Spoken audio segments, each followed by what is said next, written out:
ได้เซยเนาะ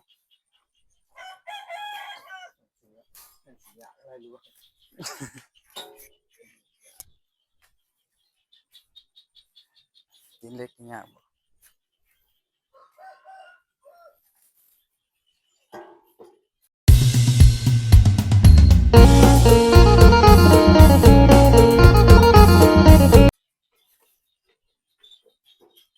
เชียร์น็อตจักคือบทนเนาะก่อน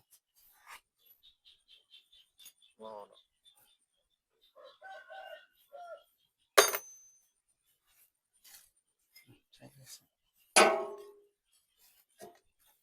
ใส่ว่าโอ้เว้ย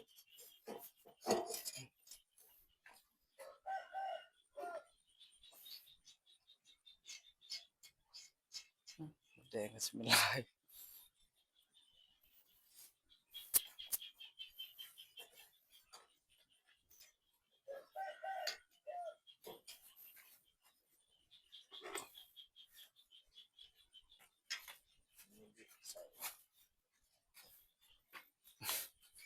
โอ้จับมันยันเลย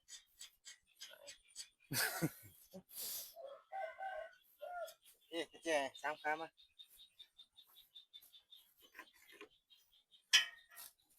ฟังแล้วเขาเบิด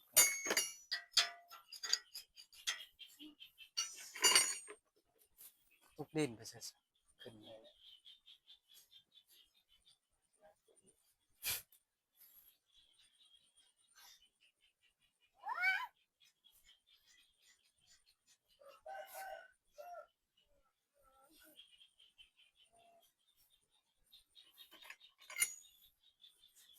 มาพี่ไปหัวซะ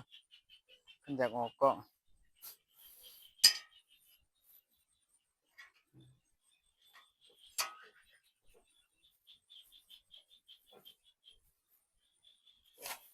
เนี่ยอืม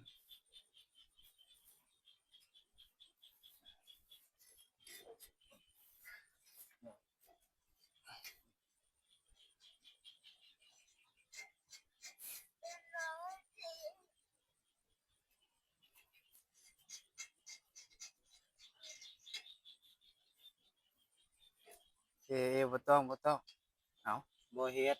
บ่เฮ็ด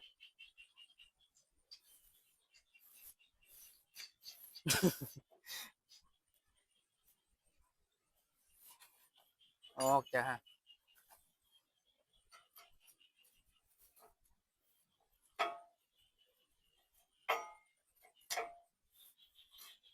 อย่าเด้อบอกว่าอย่าเฮ็ดเด้อ โอ้ยอย่าเฮ็ดอย่าเฮ็ด จะได้เต้นตอดอีก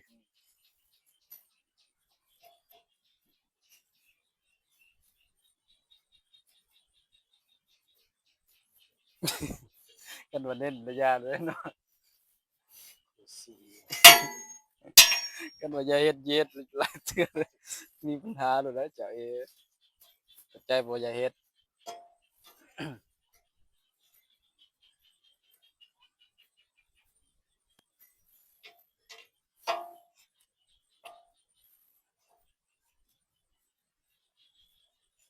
เสร็จตีนเล็ก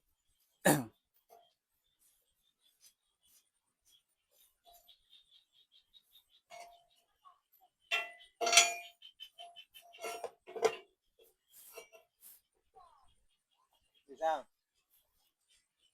ฮะ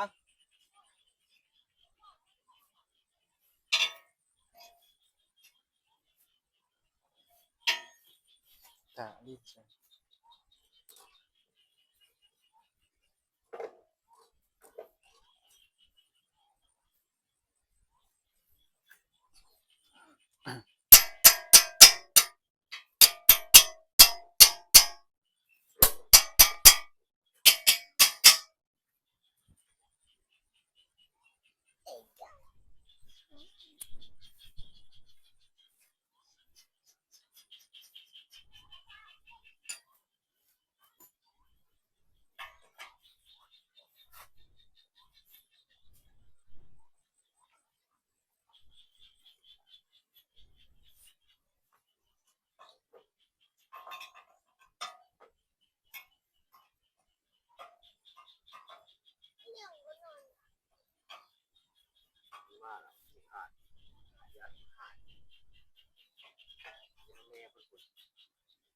ใจ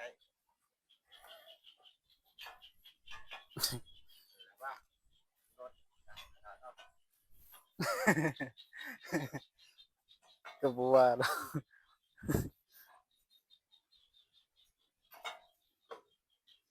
เรียนอีกนะบ่ถามว่ามีวันน่ะมันรถลูกค้าอยู่เด้สั่งจะขายอยู่แล้ว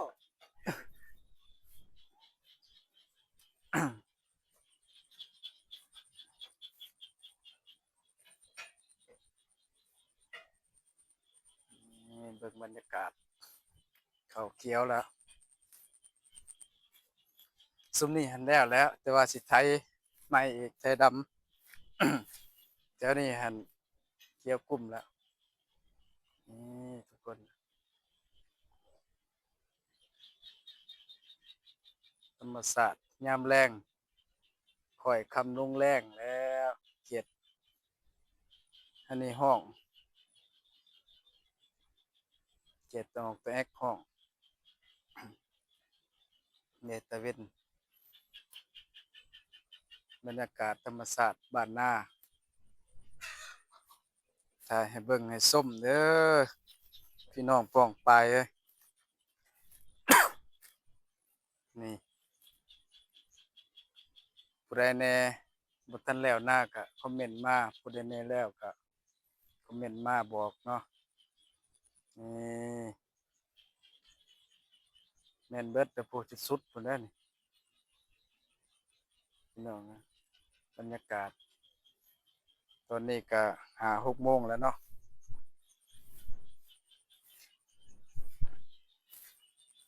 นี่กำลังเปลี่ยนรถไถมาเบิ่งอีกเปลี่ยนว่ากันต้มเนาะยังบอกได้มันตกได้ตีเจ้าเราได้นี่เออบอกให้ยับออกไปยับออกนี่เอ้ามันสั่น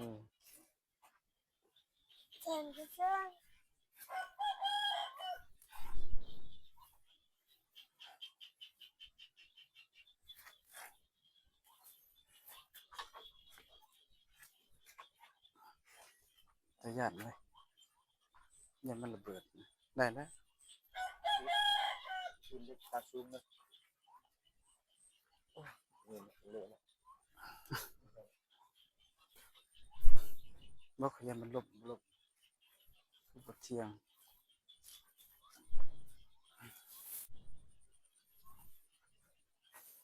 ใส่กันต้มลงหน้า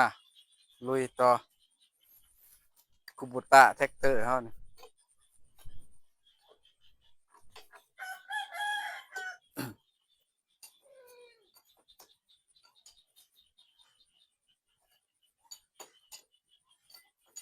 เดี๋ยวดินเปื้อนนะเอ้ย โน่บอกนะ ซ่อมแม่ซ่อม อย่า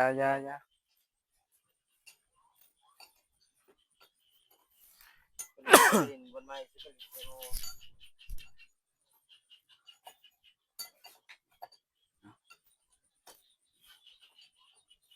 อันนี้รุดตัวใดเทื่อมาของเช้านี่เพิ่นเอาใส่ให้มัน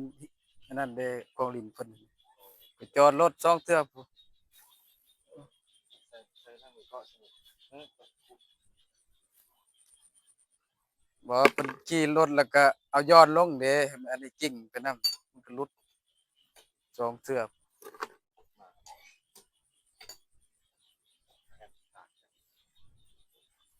บ่แม่นติ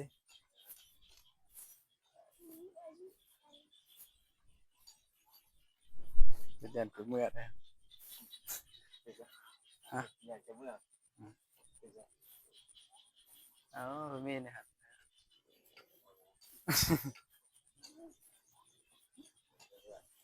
อย่าบอกเออย่าบังเอา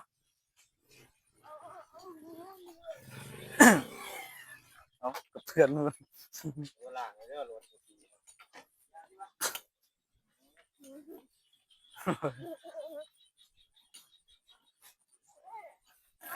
ดัง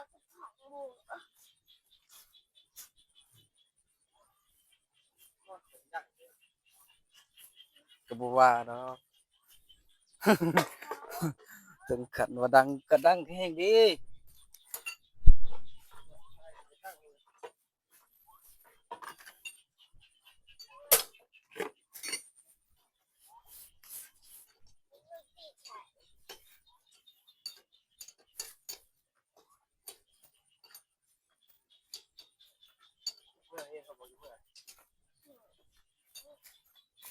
อยู่นะ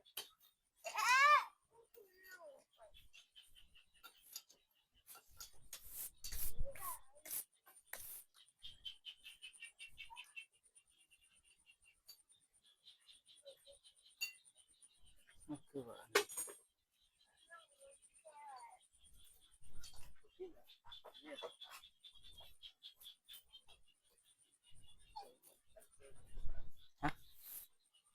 จักจ้ะ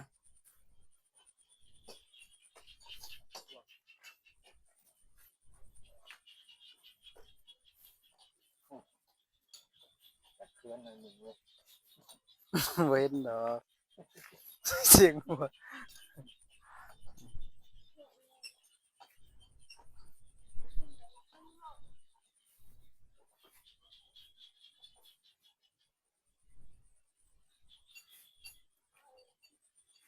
อยากเกินเลยนะ